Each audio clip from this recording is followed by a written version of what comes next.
ಭೂಮಿ ಎಂದು ಜನಭಾರ ಎನ್ನುವುದಿಲ್ಲ, ತಾಯಿ ಎಂದು ತನ್ನ ಮಗುವ ಬಿಡುವುದಿಲ್ಲ.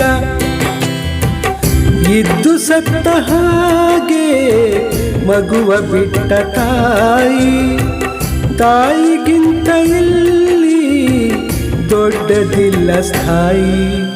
ಸೀತಾ ಮಾತೆ ಸ್ಥಾನ ಗಂಡನ ಅನುಸರಿಸಿದರೆ, ಗಂಗೆ ಗೌರಿ ಸ್ಥಾನ ಕಥೆಯ ಅನುಕರಿಸಿದರೆ, ಗಂಡ ಹೆಂಡತಿ ನಂಟು ಬ್ರಹ್ಮ ಹಾಕಿದ ಗಂಟು, ಹುಟ್ಟು ಸಾವಿನ ನಂಟು ಹೃದಯ ಮಿಡಿಯುವವರೆಗೆ, ಪ್ರೇಮದ ತುತ್ತ ತುಡಿಯವರೆಗೆ.